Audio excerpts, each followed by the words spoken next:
రోజు సరస్వతమ్మ ఎందుకు భూమి మీదకి వచ్చిందో తెలుసా మీకు?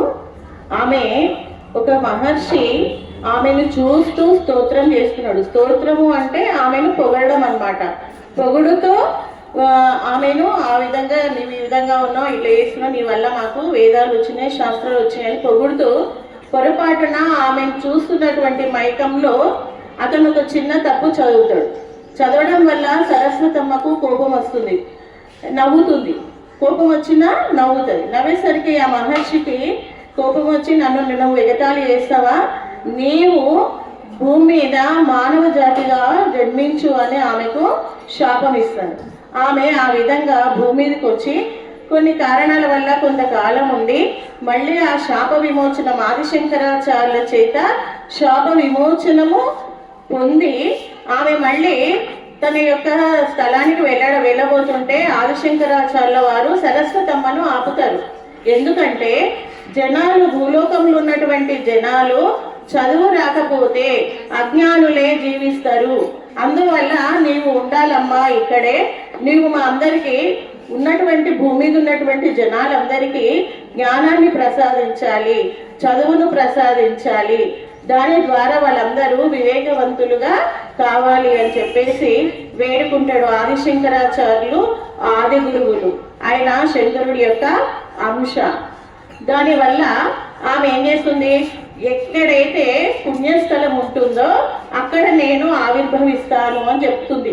చెప్పి ఆమె యొక్క రూపాన్ని ఒక చెక్క శిల్పం ద్వారా ఆమెనే ప్రతిష్ఠించుకొని ఆదిశంకరాచార్యుల వారికి ఇస్తుంది. అతను భూలోక సంచారము 8 సార్లు చేయడం జరిగింది. అప్పుడే అందరికీ తాను బోధ చేస్తూ తిరుగుతూ ఉంటాడు. భూలోకంలో తిరుగుతున్నప్పుడు ఒక చోట కప్ప ప్రసవ వేదనను అనుభవిస్తుంటది. ఎండకి పాపం చాలా బాధపడుతుంటది కప్ప. అప్పుడు ఒక పాము వచ్చి దానికి పడగ విప్పి నీడలాగా పడుతుంది. ఆదిశంకరాచార్యుల వారు ఆశ్చర్యపోతారు. కప్ప పాము విరోధులు కదా, ఎందుకు దానికి పడగ విప్పి పడుతుంది, ఎండ కొట్టకుండా, ఎండ తాకకుండా అని.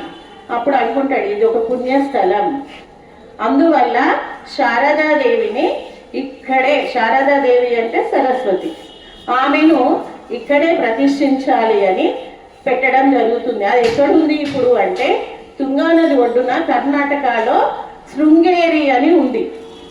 ఆమె స్వయంభూగా వచ్చినటువంటి ఆమె ఇప్పటికీ ఆ చెక్క సరస్వతి ప్రతిమను బంగారు బొమ్మగా చేసి, బంగారు అవతారంగా చేసి అక్కడ ఒక పీఠం, ఆదిశంకరాచార్యుల వారే అక్కడ ఒక పీఠాన్ని ఏర్పాటు చేసి సరస్వతీ దేవిని కొలవడం జరుగుతుంది.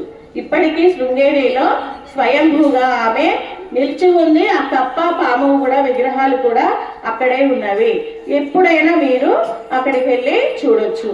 మీకు ఒక 2 శ్లోకాలు చెప్తాను సరస్వతమ్మని, అనండి అందరు, ఓకేనా?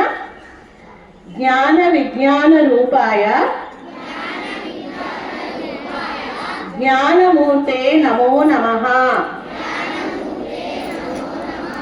నానా శాస్త్ర స్వరూపాయ నానా రూపే నమో నమః. ధన్యవాదాలు.